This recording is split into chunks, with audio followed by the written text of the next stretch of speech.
VIVO T1 Pro 5G மற்றும் iQOO Z6 Pro 5G அப்படிங்கிற ரெண்டு ஃபோன் லான்ச் பண்ணியிருக்காங்க. ஸோ பேசிக்காக பார்க்கும்போது இந்த ரெண்டு ஃபோன்லேயும் RAM அண்ட் ஸ்டோரேஜ் மட்டும் தான் வித்தியாசம் தவிர மற்ற எல்லா விஷயங்களும் காமனான விஷயங்கள் தான் தராங்க.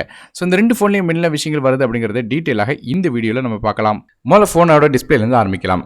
ஃப்ரண்ட் சைடில் ஒரு 6.44 இன்ச்சுக்கான ஃபுல் HD ப்ளஸ் ரெஸ்டூவில் AMOLED டிஸ்பிளே கொடுக்குறாங்க. இந்த டிஸ்பிளேக்கு 90 ஹெட்ஸ்க்கான ரெஃப்ரெஷ் ரேட் வருது. 180 ஹெட்ஸ்க்கான டச் சாம்பிளிங் இருக்குது. 1300 நிட்ஸ் வரையும் இதோட பிரைட்னஸ் போகுது. மேலும் 100%க்கான DCI-P3 கலர் கேமட் சப்போர்ட்டும் இந்த டிஸ்பிளேயோட தராங்க. இது போய் இன் டிஸ்பிளே ஃபிங்கர் பிரிண்ட் ஸ்கேனரும் இந்த டிஸ்பிளேயோட வருது. அதே ப்ராசர் அப்படின்னு பார்க்கும்போது ஸ்னாப்டிராகனோட 778G அப்படிங்கிற 6 nm ப்ராசர் கொடுக்குறாங்க. கிராஃபிக்ஸ்கா Adrenoவோட 642L அப்படிங்கிற GPU பயன்படுத்துறாங்க.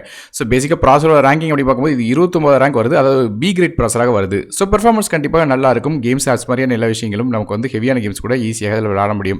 மற்றபடி RAM அண்ட் ஸ்டோரேஜ் அப்படின்னு பார்க்கும்போது இந்த phone 8GB RAM with 120GB storage அப்படிங்கிற ஒரே ஒரு கான்ஃபிகரேஷன் வருது. அதுவே iQOO Z6 ஓட RAM அண்ட் ஸ்டோரேஜ் அப்படின்னு பார்க்கும்போது இந்த phone 6GB RAM with 120GB storage, 8GB RAM with 120GB storage மற்றும் 12GB RAM 2GB ஸ்டோரேஜ் அப்படிங்கிற 3 டிஃபரெண்டான கான்ஃபிகரேஷன் வருது. ஃபோனோட OS அப்படின்னு பார்க்கும்போது Android 12 OSல ஃபன் டச்சோட 12 இன்டர்ஃபேஸ் ரன் ஆகுது. மற்றபடியாக இந்த ஃபோனில் டியூல் சிம் சப்போர்ட் இருக்குது. ஆனால் மைக்ரோஎஸ்டி கார்டுக்கான சப்போர்ட் கிடையாது. அடுத்தபடியாக கேமராஸ் பற்றி பார்க்கலாம். ஃபோனோட பேக் சைட் நமக்கு 3 கேமரா கொடுக்குறாங்க. மொதல் கேமரா ஒரு 64 மெகாபிக்சலுக்கான ரியர் ஃபேசிங் கேமரா f1.79 ஆப்பர்ச்சரில் வருது. LED ஃபிளாஷ் சப்போர்ட்டோட. ரெண்டாவது கேமரா ஒரு 8 மெகாபிக்சலுக்கான அல்ட்ரா வைட் சென்சர் கொடுக்குறாங்க. மூணாவது கேமரா 2 மெகாபிக்சலுக்கான மேக்ரோ சென்சர் வருது. ஃப்ரண்ட் சைட் செல்ஃபியை பற்றி பேசும்போது இல்லை 16 மெகாபிக்சலுக்கான ஃப்ரண்ட் ஃபேசிங் கேமரா f2.0 ஆப்பர்ச்சரில் வருது. மேலும் இந்த ஃபோனில் 5Gக்கான SANSA சப்போர்ட்டும் வருது.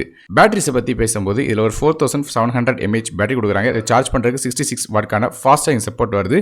ஸோ கண்டிப்பாக வேகமாக நல்லா சார்ஜ் பண்ண முடியும். விவோட T1 Pro 5G மற்றும் iQOO Z6 Pro 5G ரெண்டோட ப்ரைஸ் டிஸ்கிரிப்ஷனில் மென்ஷன் பண்ணியிருக்கேன். ஸோ ரெண்டு ஃபோன்லையுமே காமனான ஸ்பெசிஃபிகேஷன் தான். ஆனால் ப்ரைசிங் மட்டும் எப்படி இருக்குது அப்படிங்கிறத பார்த்துட்டு எது பெஸ்ட் அப்படிங்கிறத கீழே கமெண்ட் செக்ஷனில் மென்ஷன் பண்ணுங்கள்.